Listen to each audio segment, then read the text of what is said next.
전쟁을 알지 못하면 역사도 알 수 없다. 이야기로 만나는 토크멘터리 전쟁사, 오늘도 그 문을 활짝 열어보겠습니다. 네, 우리의 선대들께서 정말 숭고한 정신으로 이 나라를 위해서 목숨을 바치셨던 6.25 전쟁. 6.25 전쟁이 발발한 지 66년의 세월이 흘렀습니다. 자, 이번 주 토크멘터리 전쟁사에서는요, 절대 잊을 수도 없고 잊어서는 절대로 안 되는 6.25에 관련된 이야기를 나눠보도록 하겠습니다.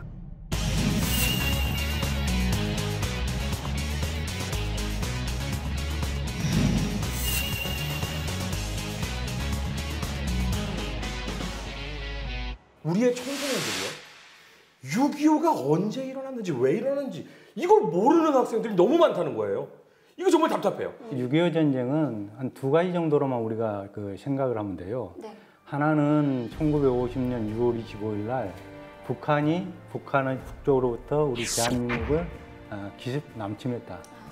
그게 이제 굉장히 중요한 건데, 또 하나 이제 중요한 게 그 과정에서 유엔군이 21국이 참전했단 말이에요. 우리 대한민국을 돕기 위해서. 또 물자를 보내준 국가 39개 국가예요. 그래서 세계 역사상 그 한 국가가 전쟁이 일어났는데 그 국가를 위해서 60개 국가가 지원한 국가는 대한민국이 유일하다는 거예요. 6.25 전쟁에.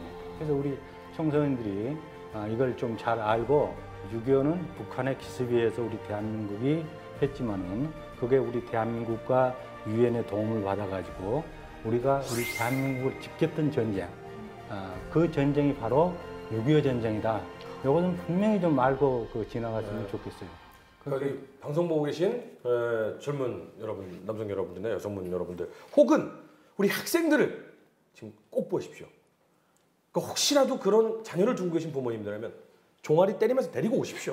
오늘 배워야 됩니다. 정말 이 대한민국, 이 한반도에서 일어났던 이 정말 가슴 아팠던 이 사건, 이것만큼은 알고 갑시다. 평화로운 일요일 새벽을 뒤흔든 엄청난 포성.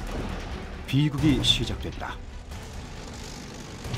북한군이 38도선 전역에 걸쳐 일제히 기습 남침을 개시한 것이다.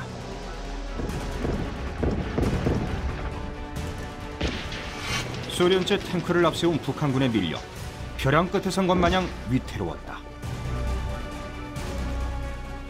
그러나 9월 15일 인천 상륙작전의 성공을 시작으로 역공에 나선 국군과 유엔군은 9월 28일 서울을 되찾았고 가파른 기세로 진격해 나갔다.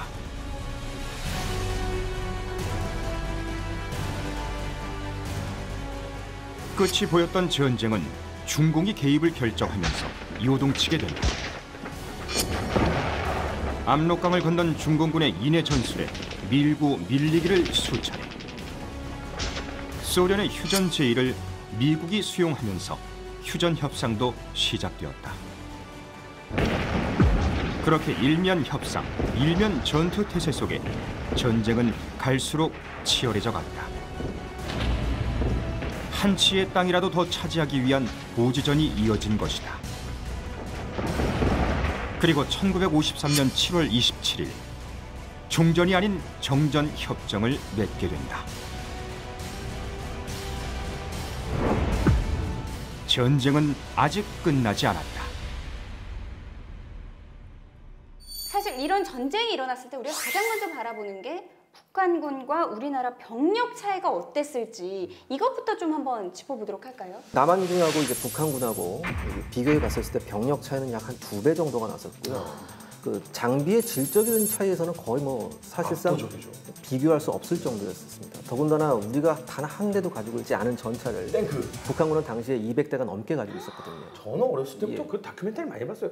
탱크가 그 철책을 막 밟으면서 넘어오는데 우리 군은 손 쓸 수가 없으니까 그걸 몸으로라도 막으려는 막. 그러니까 전차를 처음 본 병력이 대부분이었어요. 네. 그렇기 때문에 저게 뭐지라는 질문을 서로 하는 거예요. 야, 저게 뭐냐, 오는 게. 막긴 막아야겠고 방법은 없고. 그러니까 육탄 돌격도 어쩔 수 없었죠. 맞아요. 그러니까 쉽게 이제 이렇게 생각하면 돼요. 우리가 이제 축구 좋아하잖아요. 네네. 축구 좋아하는데 우리는 고무신을 신었는데 거기는 스파이크 신고 뛰는 거예요. 그럼 이 게임이 되겠어요? 안 되는 거예요. 고무신도 아니었죠. 고무신도 아니고 거의 어떤 사람은 고무신도 없으면 맨발로 뛰는 그렇죠. 이제 그런 게 당시 북한하고 우리의 이제 전력인데. 그러니까 질적 양적으로 어마어마한 차이를 가졌던 이 주요 장비들이 있는데 사실 이제 우리 보병들이 사용했던 또 이 그 화기들이 있잖아요. 당시 북한군은 네. 뭐 우리가 북한군 하면 따발총 생각만 나는데 네. 대부분 북한군이 이런 볼트 액션 시스템으로 무장을 하고 있었고요. 상당히 무겁습니다. 아니 근데 진짜 무거워요. 이거 들면은 더 무거워요. 아 그래요? 네. 이건 아주 가벼운 거예요. 어머. 이 총은 이게 지금 우리 군이 카빈 소총. 카빈 소총. 이건 굉장히 가벼워요. 그러니까 사실은 보병들의 총 화기는 우리가 훨씬 좋았던 것 같아요. 이게 지금 뭐 M1은 아니지만 네. 그 M1 이후에 나왔던 M14라고 이제 개량형입니다. 근데 M1하고 작동 방식은 똑같아요. 네네. 볼트 액션 소총은 5발을 놓고 하나씩 이제 레바를 당기면서 네네. 발사해야 되는데 M1 같은 경우에는 이렇게 해놓고서 이제 8발짜리 클립이 있습니다. 클립을 넣고서 이렇게 하고 나서 그 사격을 하게 되면 8발을 레버 조정 없이 탕탕탕탕 이렇게 반자동이라고 하죠. 반자동으로. 그러니까 이 쏠 때 그 힘을 오히 당겨주는 걸로 해서 네. 연속으로 나가는. 그러니까 북한군은 달려가면서 한 방 팍 쏘고 이렇게 쏘는데 우리는 탕탕탕탕 하면서 갈 수 있는. 근데 이것도 근데 그러니까 어떤 그 계절적인 어떤 단점이 있었어요. 예를 들어서 M1의 특징이 뭐냐면 8발을 다 쏘고 나면 이게 제껴지면서 안에 있던 그 쇠 클립이 튕겨져 나와요. 네네. 근데 겨울에 이제 땅이 얼어 있잖아요. 네. 쏘면서 탁 튕겨져 나오면 이게 땅바닥에 떨어지는 소리가 굉장히 컸어요. 그러니까 노련한 공산군 같은 경우에는 근처에서 떨어졌구나. 착검하고 있다가 떨어지는 소리가 탁 나면 돌격하는 거예요. 그 M1 소총도 개전 초기에는 우리에게 보급이 거의 안 됐어요. 그때는 이제 일본 그 9구식 38식 소총이라 해가지고 이보다 이제 성능이 굉장히 떨어지고 그러니까 그 총도 없었어요. 그때 미국이 그 6.25 이전에는 니네는 6만 5천 명만 보위로 해라 이렇게 했는데 이승만 대통령이 그거 가지고 안 되겠다. 북한군 저놈들 그 하는 거 보니까. 그래서 이제 10만 명을 늘린 거예요. 그러니까 쉽게 말하면은 한 3만 5천 명은 소총이 없는 거예요. 맞습니다. 그 군복 같은 것도 일본군이 남기고 갔던 군복 입었고요. 심지어 철모도 일본군이 남기고 간 철모 쓰기도 했었습니다. 그리고 북한군이 들어왔다고 깜짝 놀랐겠네요. 야, 일본군이 여기 있네? 이럴 수도 있겠네요. 그 다음에 이제 초기에 보급이 정말 원활하지가 않았거든요. 그래서 전쟁 초기에는 하루에 주먹밥 한 개도 제대로 보급을 받지 못했었어요. 대부분 굶고 싸웠었어요. 근데 사실 정말 놀랐던 사실이 38선을 넘어오는 남침이 있기 전에 국지전이 1000여 회가 있었다면서요? 그렇죠. 그러니까 이제 49년에 1월 달에 미군이 우리 이제 38도선을 인계를 해주고 이제 가는 거예요. 미국으로. 그러니까 그때 우리 이제 국군이 그걸 맡았단 말이에요. 네. 그러니까 이놈들은 이제 전쟁을 그 하려고 준비를 하고 있었던 참이라 그 새로 온 국군들의 전력이 어느 정도인지 참색을 한 거예요. 예? 대응을 또 어떻게 하는지, 또 무기는 뭘 쓰고 있는지. 그러니까 한 번 이렇게 도발을 해야만이 알 수 있는 거 아니에요. 그러니까 그걸 전쟁이 일어나기 전까지 수차례에서 이걸 한 거예요. 실험을 한 거고. 실험을 한 거예요. 호시탐탐 노린 예, 거. 그럼 우리 꼰투 보면은 처음에 이렇게 탐색대나 날리죠. 잼 날려가지고 그래서 그런 식으로 했던 게 전쟁 이전에 38도선에서의 소위 말하면 이제 국지 도발하고 가는데 그러니까 도발을 했다가 그 다음에 이거 이제 한꺼번에 이제 대한민국을 먹어버리자 한 게 이제 6.25예요. 자, 6.25 전쟁에 대해서는 저희가 정말 알아야 할 게 너무너무 많기 때문에요. 오늘은 전사 분석, 우리 국군의 주도하에 펼쳐진 4대 전투, 이른바 4대 승전을 중점적으로 한번 살펴볼까 합니다. 먼저 육군은 영천 전투 빼놓을 수 없고요. 또 해군은 백두산함 전투, 공군은 승오리 철교 폭파 작전, 그리고 해병대는 진동리 전투를 꼽을 수가 있는데요. 먼저 시청자분들 이해를 좀 돕기 위해서 우리 시기별로 한번 짚어보도록 할까요? 네, 제가 가장 정말 가슴 뜨거워져 마지 못했던 그 전투, 백두산함 전투. 바다에서 최초로 이 승전보가 나왔었죠.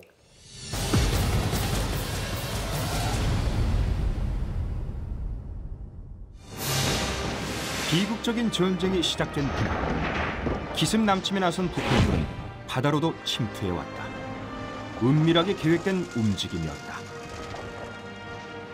북한은 지상군을 지원하기 위한 특수부대를 삼척, 옥계지구에 상륙시켰고 무장 수송선에 게릴라 600여 명을 태워 부산으로 내려보낸다. 부산을 점거해 후방을 교란시키려는 게릴라들이었다. 수상한 기척에 백두산함은 즉각 묵호로 출항했고 적함을 괴멸시키라는 명령을 받는다. 그리고 발견된 괴선박, 게릴라 600여 명을 태운 무장 수송선이었다.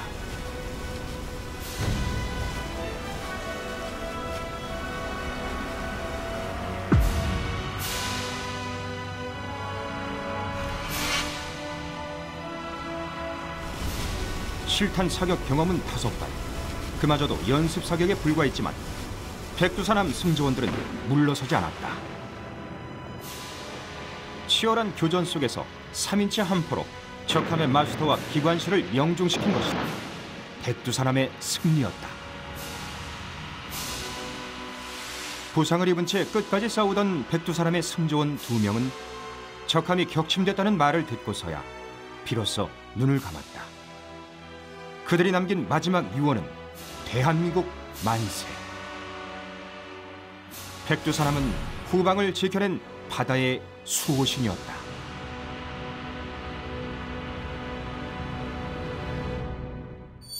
전 저 장면에서 항상 볼 때마다 듭니다.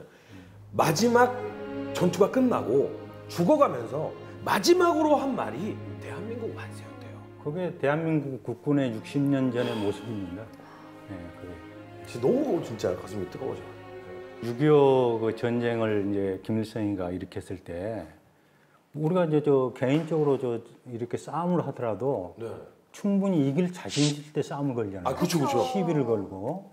그래서 김일성이가 그때 이제 소련 그 도움을 받아가지고 한 달 내에 전쟁 끝낸다. 한 달 내에. 그 전에 더 빨리 끝낼 수도 있다. 근데 그게 이제 하나가 뭐냐면은 부산으로 이제 그 게릴라를 침투시켜서 부산은 바로 유엔군이 그 대한민국을 도울 때 들어올 수 있는 관문이에요. 그렇죠. 그러니까 그쪽으로 병력도 들어와야 되고, 그다음에 전투 물자도 이렇게 들어와야 되는데 만약 그게 북한군이 점령을 해버리면은 미국이 유엔이 아무리 더 오고 싶어도 올 수 있어 없어요. 이거 없단 말이에요. 그래서 이제 기습적으로 그 부산으로 게릴라 600명을 해서 침투를 이제 시키려고 했던 거고. 그러니까 이게 잘못됐으면은 우리 대한민국이 정말 위험할 뻔했어요. 그러니까 우리 마지막에 방어선이 부산이었는데 그럼요. 그게 만약에 백두산호가 막지 못했으면 이거 부산이 없어지는 거예요. 그렇죠. 그러니까 서울이 떨어지면서 부산도 같이 떨어지면서 대한민국은 그냥 오도 가도 못하고 그냥 지구상에서 사라질 그런 얘기였는데 이게 얼마나 중요한 의미가 있냐면은 미국의 역사자 노만 존슨이 뭐라고 그랬냐면은 이 백두산함의 승리는 6.25 전쟁 전체의 승패를 가르는 분수령이라고 얘기했었거든요. 저는 이 백두산함 마련에 얽힌 일화 중에서 보다 좀 많은 사람분들께 이렇게 전달해주고 싶은 이야기가 있는데요. 손원일 제도께서 이런 말씀을 하셨다고 합니다. 사랑하는 조국이여, 우리에게 배를 주소서. 배가 없이는 바다에서 일을 할 수가 없습니다. 이게 어떻게 보면 감동적이면 어떻게 보면 정말 가슴 아픈 얘기예요. 맞습니다. 해군이 있는데 배가 없다뇨. 그렇잖아요. 그렇죠. 전투함이 없다라는 사실이 이거 아예 바다는 아예 우리는 막을 수가 없다는 얘기인데요. 그러니까 신랑이 그 신부 없이 결혼한 거와 똑같은 거예요. 아, 그것만큼은 하고 싶지 않습니다. 이 백두산함을 우리가 최초로 보유한 전투함인데 이거를 또 마련하는데 또 어마어마한 스토리가 있죠. 그래서 이게 정말 눈물겼습니다. 이게 당시에 제대로 된 전투함이 하나가 없었어요. 그래서 함정건조건축위원회를 이제 결성을 해가지고 전투함을 사기 위해서 우리가 돈을 걷자. 그렇게 해서 이제 장교들은 한 5%에서 10%씩 봉급에서 이제 봉급에서 빼죠. 그러니까 이게 국가에서 뭔가를 시킨 게 아니라 야 우리도 전투함이 있어야 되잖아요. 그 다음에 저 병사들 수병 같은 경우에는 이제 고철 같은 것도 많이 팔아요. 그 자기들이 돌아다니면서 고초를 주워 파는 거잖아요. 예. 그다음에 간부 부인들은 이제 미군이 재봉틀을 50대를 주거든요. 네네. 그걸 가지고 이제 삭바늘까지 하고 그렇게 해서 불과 4개월 만에 한 15,000달러를 마련을 해요. 그때 당시에 15,000달러. 어마어마한 거죠. 지금도 큰 돈이에요. 그럼요. 그런데 이제 여기에 감동을 받아서 이제 정부에서 45,000달러를 지원을 해주죠. 네. 그래서 그걸 가지고 이제 배를 사러 미국에 가요. 근데 턱없이 부족해서 중고 배를 사올 수밖에 없었어요. 근데 이게 엔진만 멀쩡했지 쓸 수 있는 배가 아니에요. 갔던 장교 15명이 거기서 한 2달간 숙식하면서 배를 다 고쳐서 가요. 배 안에서요? 네, 숙식하면서. 와. 그래서 이제 오는 김에 하와이 들려서 무기가 없으니까 3인치 포 탑재하고 오다가 또 괌 들려서 포탄 100발 사서 6.25 전쟁이 나기 발발하기 2달 전에 입항을 해요, 우리나라에. 지금 보면 그때 그 의인 여러분들, 멋집니다. 근데 그 세계 그 어떤 전사를 봐도 수령들이 돈을 모아서 군함을 산 예가 없어요. 없죠. 이게 정말 우리 민족의 너무나도 자랑스러운 얼굴들입니다. 그러니까 이순신의 후예라는 게 여기서 나타나는 거죠. 손호일 제독도 대단하지만은 그 부인이 되신 분이 홍은혜 여사인데 네네. 이분이 지금 살아계세요. 네. 근데 이분이 이제 그 원래 이하여대 음대인가 나오셔가지고 해군에 있는 노래를 다 작사하신 거예요. 뭐 해군가 해군 사관학교가 여러 노래를 다 작곡을 하신 분인데 그래서 이분도 그 대단했던 게 그 남편을 도와가지고 그러니까 내조를 한 거죠. 그 바자회를 열어가지고 손호일 제독이 군함을 사는 데서 또 이렇게 도움을 준 거죠. 그래서 지금도 이제 손호일 제독은 해군의 아버지, 홍은혜 여사는 해군의 어머니. 이렇게 지금도 저 존경을 하고 이렇게 하고 있습니다.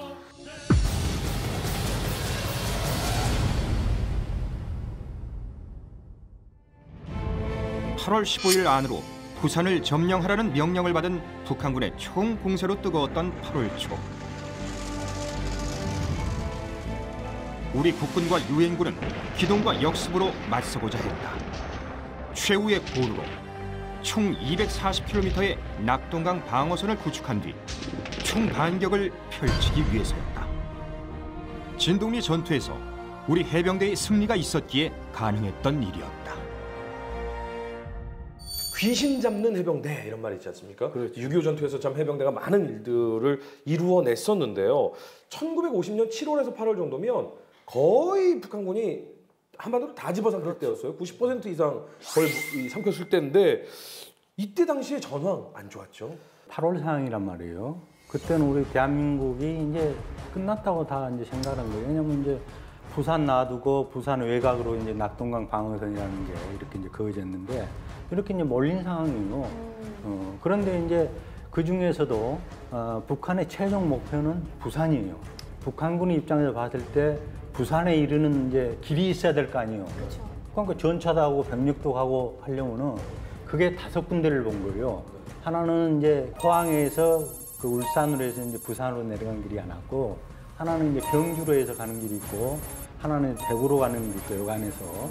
그다음 하나는 삼낭진이라고 있어요. 네. 그다음에 이제 하나가 마산에서 진동리. 다른 4군데는 워커 장군이 다 판단을 했어요. 북한군이 이리 올 것이다.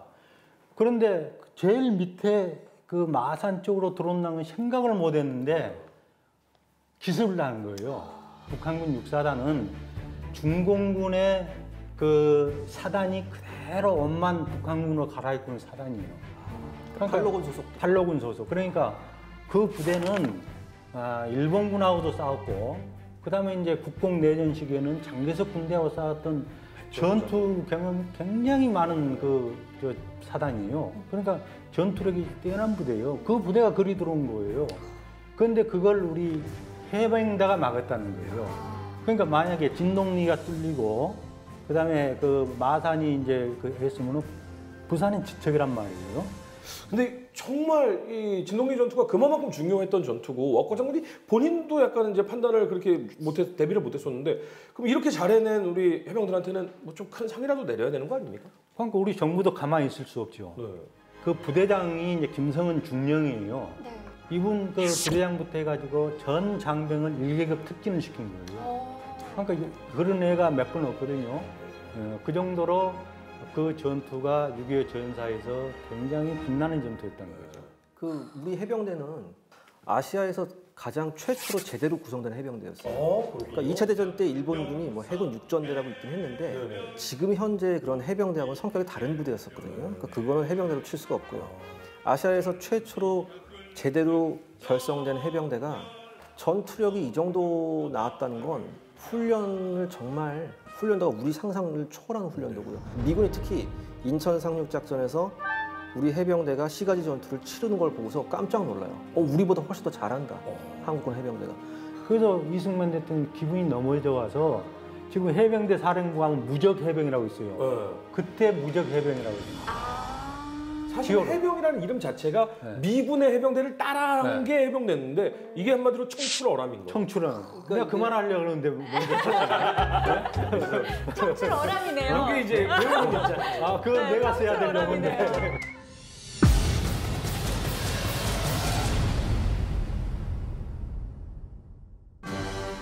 1950년 9월의 영천은 전쟁의 최대 승부처로 떠올랐다. 낙동강 방어선을 뚫기 위한 북한군의 총공세가 우리 국군이 지키던 영천으로 쏠렸기 때문이다. 국군의 운명이 걸린 혈전, 위기가 찾아왔다. 국군의 병력과 무기가 바닥을 드러낼 무렵 북한군의 기습 공격으로 한때 영천을 빼앗기고 만 것이다. 국군에게 영천은 가혹한 전쟁터였다. 그 후방에서 부식이 올라왔는데 사과하고 뭐 사기도 하고 이런 게 올라왔는데 먹을 사람이 없어. 아군들은 일개 중대가 한 22명 남았을 거야 아마. 그래밖에 없어요. 다시 영천을 탈환하기 위해 아군은 화력을 총동원해 공중 폭격을 퍼부으며 공격의 주도권을 잡아갔다. 영천이 뚫리면 낙동강 방어선이 무너지기에 대한민국 육군은 더 이상 물러설 곳이 없다는 필사의 각오로 싸웠고 마침내 북한군을 포위하게 된다. 결과는 대승이었다. 엄청난 피해를 입은 북한군은 도망가기에 급급했다. 중대가 22명, 3명 남았다. 그래서 한 뭐 10% 남은 거죠. 먹으라고 부식이 올라왔는데 먹을 사람이 없었다. 아, 이거 정말 얼마나 그 치열했던 겁니까? 근데 이제 대구를 뺏기면 부산으로 가는 길을 내주는 거기 때문에 우리는 뺏기면 지는 거고 북한은 뺏으면 이기는 거가 되는 거잖아요.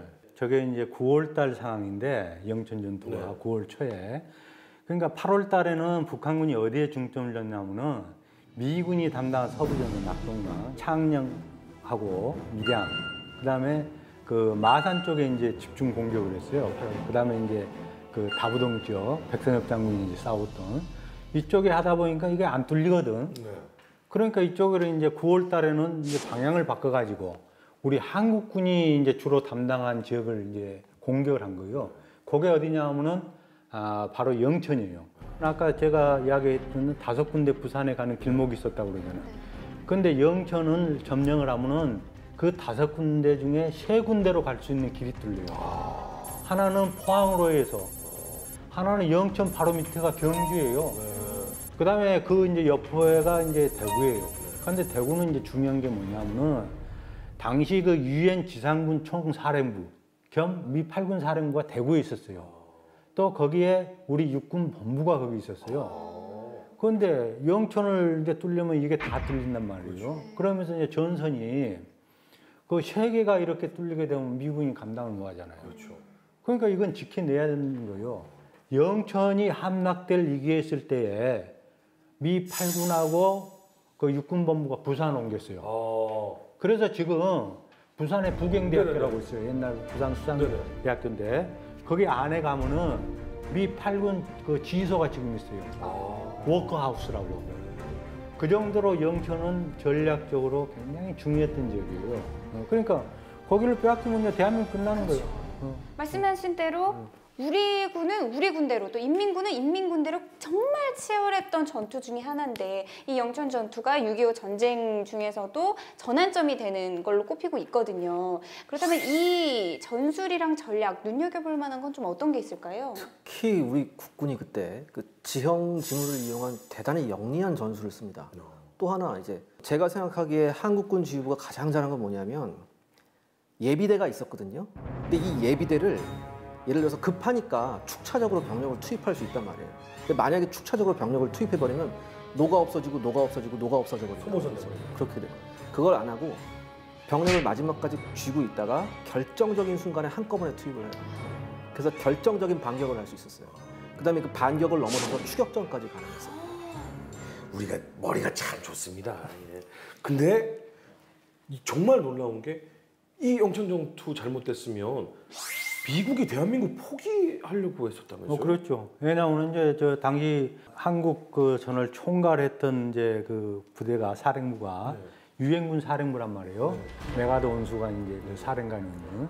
당시는 이미 그 인천 상륙 작전을 계획을 하고 있었는데 이게 낙동강 전선이 무너지면 인천 상륙도 그 필요가 없게 되잖아요. 뭐 위아래로 같이 공격할 수 있는 조건이 안 되니까요. 그래서 당시 육해연군 총사령관이었던 정일곤 장군에게 메가더 사령부에서 워커 장군을 통해 가지고 너네 10만 명을 준비해라. 망명 정부를 꾸릴 수 있게끔. 그 다음에 그 중에서도 2개 사단, 믿을 수 있는 2개 사단을 이렇게 정해놔라. 이렇게 이제 계획까지 했는데 그 말이 나와서 얼마 안 돼서 우리가 다시 재반격을 해가지고 영천을 탈환했잖아요. 그러면서 다시 우리가 북진할 수 있는 계기를 만든 거예요.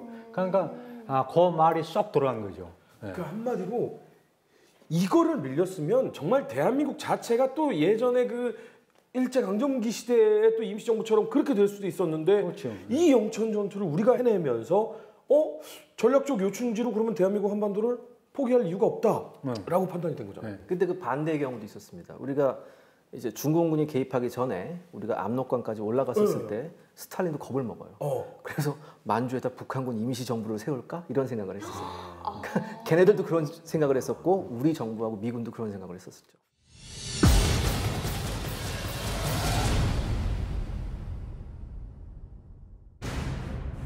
(1951년 1월) 평양 동쪽 10km 대동강 지류에 설치된 난공 군락의 철교가 있었다.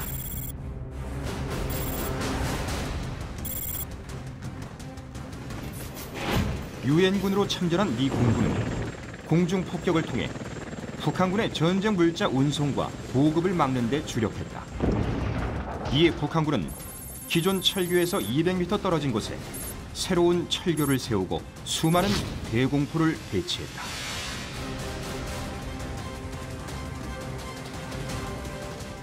이 악명 높은 철교 폭격의 특명이 대한민국 공군에게 부여됐다. 와, 그냥 아예 철교를 가운데 두고 그냥 그 주변을 전부 다 대공지대로 만들었네요. 그렇죠. 그러니까 저 당시 그 북한군에 고사포가 대단했어요. 비행기 잡는 고사포가. 그 고사포에 맞아서 떨어진 격추된 비행기가 600대들. 아니 그때 당시에 북한이 가지고 있는 총 비행기 대수가 220여 대밖에 안 됐는데 600여 대가 600여 와. 아니 근데 그 고사포가 저렇게까지 그냥 밀집 대응으로 방어를 하고 있는데 우리나라에는 사실은 공군력도 거의 없었고 약했는데 우리나라에게 특명을 좀 부여한 이유는 뭔가요? 그러니까 이제 유엔 공군, 미군이 저걸 한 500여를 이제 출격을 해가지고 저걸 폭발하려고 그랬는데 500번이요. 500. 그런데 저걸 못한 거예요. 왜냐하면 거기가 굉장히 계곡이어가지고 굉장히 그 낮게 비행기가 떠가지고 해야만이 육안으로 관찰해가지고 거기를 이제 맞출 수 있는데 그 많이 이제 격추가 되고 이거 도저히 미군 입장에서도 그 미군의 굉장히 그 기술이 있는 조종사들도 이거 안 되겠다. 그래서 그러면은 한번 한국군에게 한번 맡겨보자. 한국 공군에. 그런데 그거를 단번에 그 임무를 안수를 했다는 거 아니에요. 미국이 얼마나 도전을 했냐면 이 소티라는 단어를 사용을 하지 않습니까? 공군 출격은 36회 도전, 36번을 자 이번엔 꼭 폭파시켜 하고 출동. 근데 500소티 한 대가 한 번 출격하면 소티라는 단어를 붙이는 거잖아요. 근데 500번을 간 거잖아요. 그러니까 비행기가. 근데도 폭발을 못했다는 거죠. 그러니까 그때 하늘의 요새라고 했던 B-29 폭격기 편대가 가서 융단 폭격을 해도 그게 안 됐었어요. 근데 이제 우리나라의 그 무스탕 전투기죠.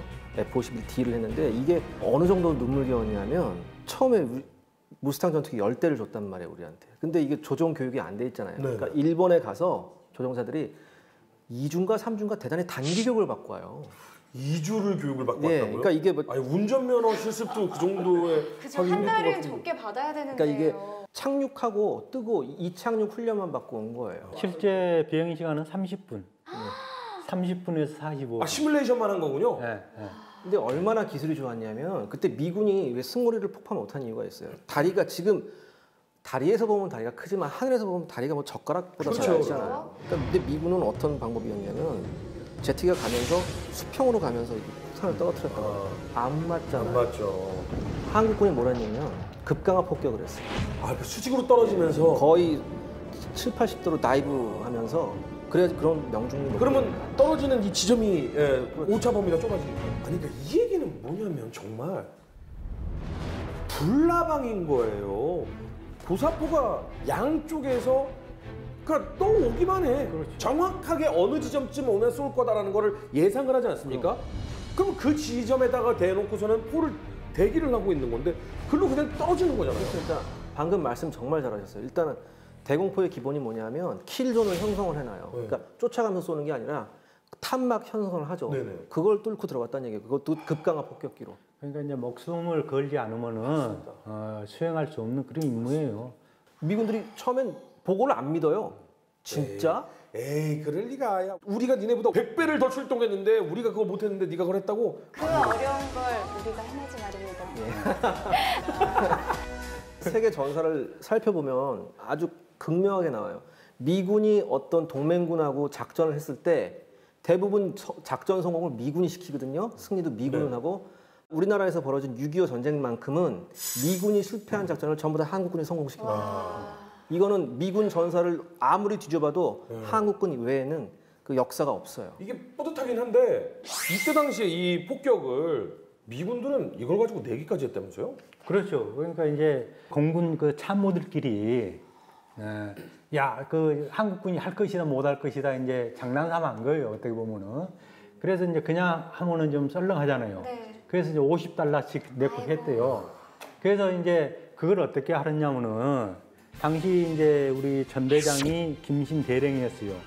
이 양반이 이제 그 승오리 폭격을 이제 성공한 다음에 그 회의를 이제 참석한 거예요. 한미 그 공군 회의에.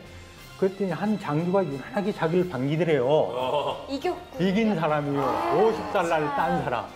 그래서 왜 그러냐 했더니 이제 그 이야기를 이제 해줘서 알게 됐고, 그 다음에 그 미군이 뭐 하다가 못해서 한국군에 준 사실도 그때 알았고.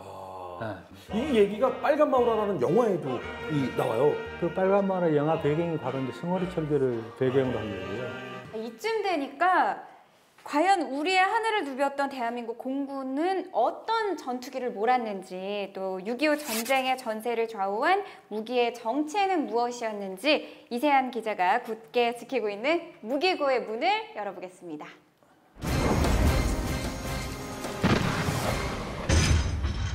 자, 전쟁에서 이기려면 적의 무기부터 한번 파악해봐야겠죠.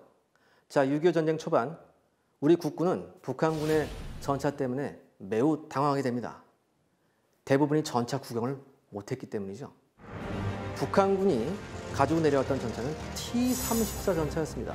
그것도 T-34의 초기형이 아니라 T-34의 후기형이었던 T-34-85, 즉 85mm 전차포가 달려있었던 T-34 전차였습니다. 당시로서는 대단히 막강한 전차였었습니다. 승승장구하며 북한군의 전차부대는 낙동강 앞까지 옵니다. 자, 근데 여기서부터 문제가 발생하죠. 사실 먼 거리를 전차가 자력으로 이동한다는 것은 문제가 많은 일입니다. 왜냐하면요, 전차라는 것은 전투를 하면서 이동할 수는 있지만 먼 거리를 이동하기엔 매우 부적합한 기계이기 때문이죠. 그렇기 때문에 대부분 전차가 먼 거리를 이동할 때는 열차나 다른 수송수단에 의해서 옮겨지게 됩니다. 하지만 북한군은 그걸 몰랐었습니다. 막상 먼 거리를 자력으로 이동해서 낙동강 전선까지 왔으나 이때부터 T-34 전차에 문제가 발생하기 시작합니다. 엔진이 멈춰버렸고요. 심지어 마모된 캐터필러가 빠져버리기도 했습니다. 대부분의 북한군의 전차가 작동 불능에 빠졌습니다. 자, 작동 불능에 빠진 전차만큼 쉬운 표적이 없죠. 이때부터 미 공군의 절호의 표적이 됩니다. 또한 이때부터 미군이 퍼싱 전차를 투입하기 시작했는데요. 이 퍼싱 전차에 T-34는 하나 둘 사라지게 됩니다. 자, 그 다음에 대한민국 공군의 전투기 F-51 무스탕을 한번 알아볼까요? 무스탕 하면 뭐가 생각나시나요? 그렇죠, 바로 하늘의 캐딜락이었습니다. 2차 세계대전 당시 엄청난 위력을 발휘한 전투기였죠. 6.25 전쟁 때는 10대를 우리가 미국으로부터 공여받게 됩니다. 그래서 공군이 창설되죠. 우리의 무스탕 전투기들은 주로 근접 지원에 활용되게 됩니다. 미군과는 달리 정말 초근접으로 해서 혁혁한 전과를 세웁니다. 승오리 전투도 그랬었고요. 그 다음에 우리가 잘 알고 있는 백마고지 전투에서도 우리 공군의 무스탕이 대활약합니다. 자, 이런 무스탕 전투기의 활약에 뒤이어서 그야말로 혁신적인 공중 무기가 등장합니다. 바로 제트 전투기였죠. 미그 15와 F-86 세이버인데요. 자, 여러분 어때요? 모습을 보십시오. 똑같지 않나요? 크기가 약간 다를 뿐 실루엣이 너무나 똑같습니다. 이게 과연 우연이었을까요? 아닙니다. 이 전투기들은 배다른 형제였습니다. 나치 독일이 개발한 제트 전투기의 설계도가 각각 소련과 미국의 수중으로 들어갔죠. 그리고 이들은 설계도를 바탕으로 각자 제트 전투기를 개발하게 됩니다.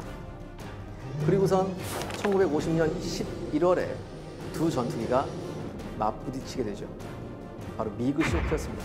자, 양쪽의 조종사들은 서로 아연실색합니다. 왜냐? 너무나 모습이 똑같아서 피아를 구분할 수가 없었거든요. 공중전을 하는데 적기와 아군이 구분이 안 된다. 대단히 심각한 문제였습니다. 아군 전투기에 꽁무니를 쫓는 일도 허다했고요. 심지어 아군 전투기에 기총소사를 하는 그런 일까지 벌어졌습니다. 그래서 이때 당시에 제트 전투기들을 보면요, 아주 화려한 마크를 하고 있죠. 공산군 전투기들은 커다란 붉은 별을 그렸었고요. 미군의 F-86은 노란색, 파란색 이렇게 원색을 사용하면서 서로 알아보기 쉽게끔 도장을 했었습니다. 자, 이렇게 6.25 전쟁은 세계 3차 세계대전의 문턱까지 간 전쟁이었습니다. 그와 동시에 미소 양국의 최신 무기의 각축장이었죠. 6.25 전쟁의 전세를 흔든 무기열전, 오늘은 여기까지입니다. 무기고의 문은 다음 이 시간까지 굳게 잠가두겠습니다. 결코 용서할 수 없는 이 땅의 정말 가슴 아픈 비극을 이끌고 온 그 장본인 6.25 전범에 대해서 한번 짚어보도록 하겠습니다. 6.25 전쟁의 전범, 바로 민족의 대역죄인 김일성이다. 최악의 전쟁을 주도한 이 전범 김일성. 일단 군사 전문가로서 김일성을 어떻게 좀 분석을 할 수 있을까요? 저는 개인적으로 그렇게 생각해요. 인류 역사가 최악의 전범입니다. 왜냐하면 우리가 보통 이제 이걸 어떤 이념의 전쟁이라고 생각을 하는데 6.25 전쟁을 저는 그렇게 보지 않거든요. 네.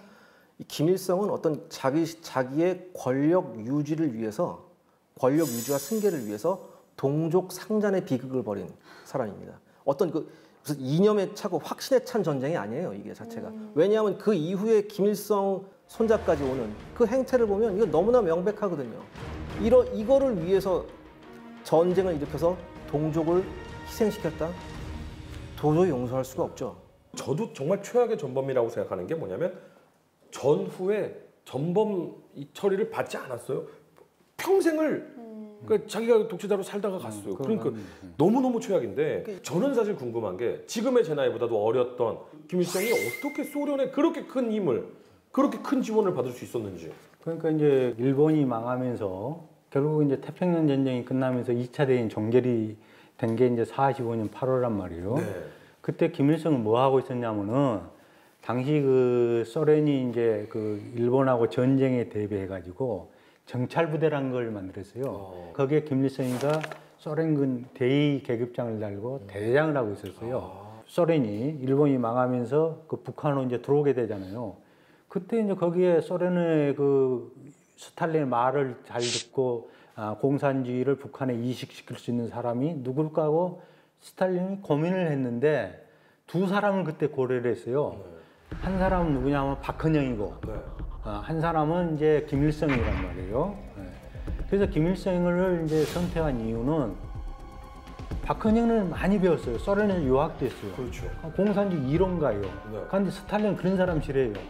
생각이 많은 사람. 그냥 시키면 시키는 대로 시키면 시킨 대로 이유되지 않고. 그런데 박헌영이라는 사람은 많이 배웠다는 말이에요. 그러니까 논리적으로도 이렇게 뭐라고 시키면은 논리에 안 맞으면 그거 아닙니다 이렇게 할 사람이란 말이에요. 그런데 김일성이는 시키면 시킨 대로 할 사람. 시키면 예 이렇게 했던 거예요? 고분고분 할 사람. 원래 단순 무식한 사람이 더 무서워요. 아시잖아요. 근데 박사님, 그러니까 쉽게 이른바 말해서 왜 남침 승인이라는 걸 해줘야 되잖아요. 그렇죠. 근데 그 김일성이 거의 40여 차례나 스탈린한테 거절당했다는 게 사실입니까? 뭐 40여 차례는 아니고 이제 2번 갔어요. 두 번. 전쟁이라는 직접 공식적으로. 간 게 2번. 네, 2번. 주 목적은 남침을 이제 할 테니 도와달라는 거예요. 그래서 처음에는 49년에는 스탈린이 지금은 때가 아니다. 좀 기다려라.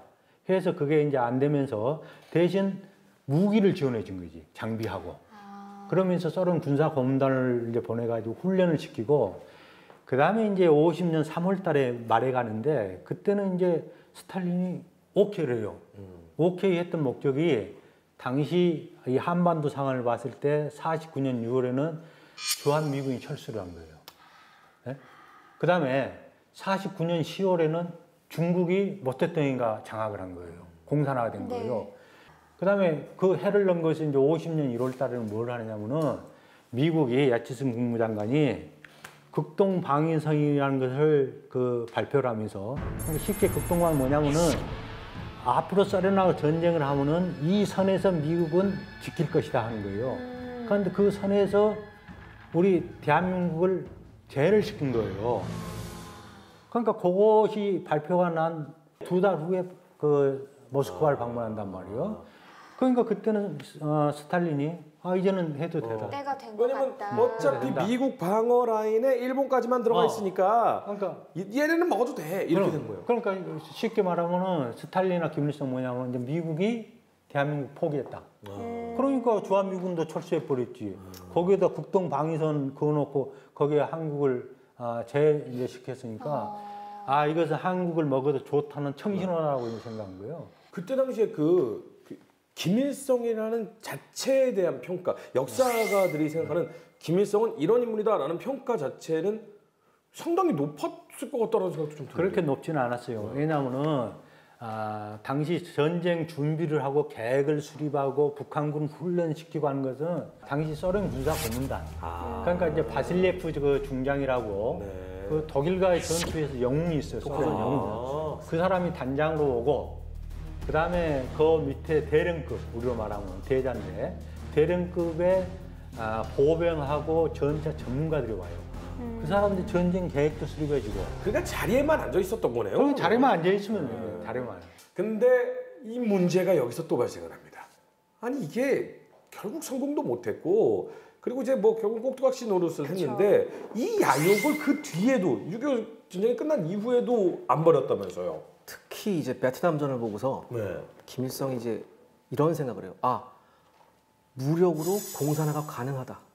그다음에 또 하나, 어떤 무장된 게릴라 조직을 준동시킴으로 해서 적화 통일이 가능하다고 생각해요. 그때부터 이제 우리가 울진 삼척 쪽에 수백 명 규모의 무장공비라고 있죠. 무장공비가 이제 침투를 하는 사건이 있었고 1.21 사태도 있었고.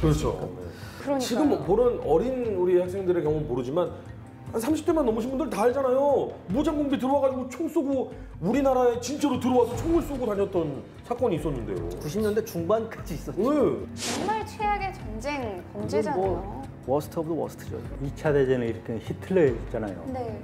가장 이제 그 세계 문명사를 이제 파기한 독재자로 이렇게 이제 됐는데, 그 히틀러도 자기 국민을 사랑했어요. 자기 국민을. 그렇죠. 그런데도 불구하고 김일성이는 우리 민족을, 동족을 그렇게 무참히 살해하고.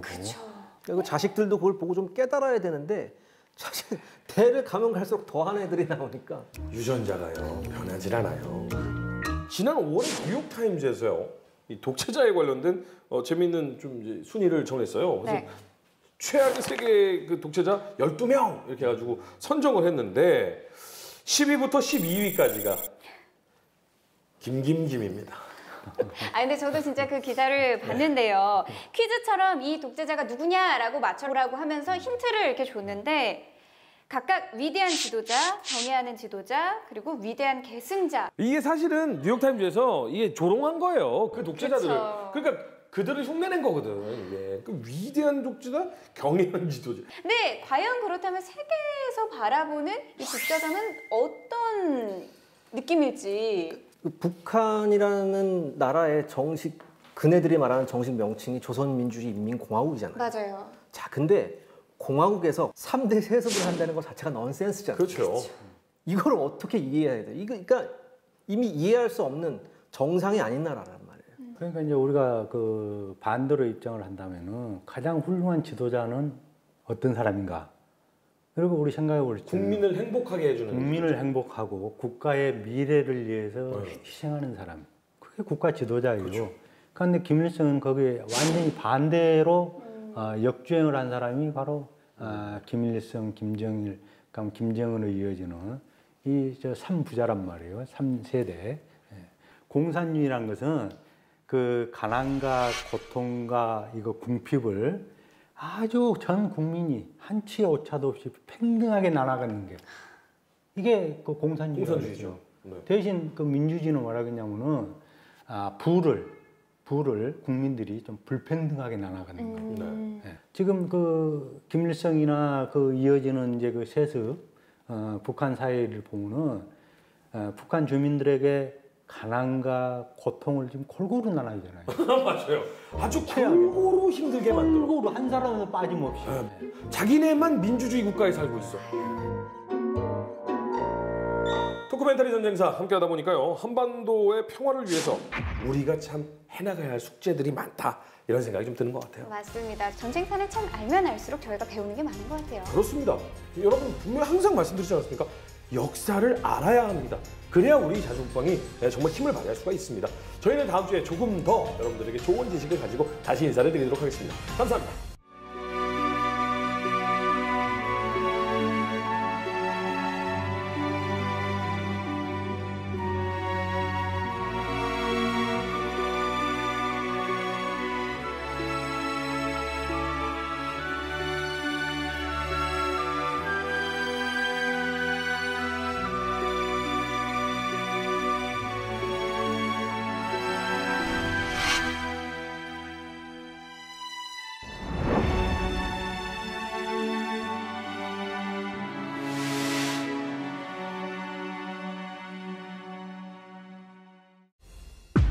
다음 이야기.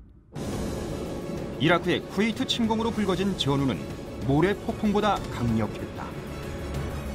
40여일 만에 일방적인 승리로 끝난 전쟁. 독재자 사담 후세인이 몰락을 자초한 전쟁으로 기억되는 검은 황금의 전쟁. 걸프전의 베일을 벗겨본다. 전쟁의 장면들이 생중계되면서 영화보다 더 영화 같은 산악 같은 데 그걸 떨구면은 빵 크게 터져서 거기가 평평해집니다. 산이 없어져요? 아파치 헬리콥터가 전방에 있었던 이라크군 레이더 기지를 단 4분 만에 전부 다 없애버렸어요. 초토화시켜버리게. 걸프전의 전범은 바로 사담 후세인입니다. 독재자, 이런 독재자, 이름 유명한 독재자 많지 않아요? 그러니까 어떤 우리가 상상할 수 없을 만큼 잔인무도한 짓을 독재의 끝은 이렇게 허망하다. 하는 짓이 북한하고 똑같았어요.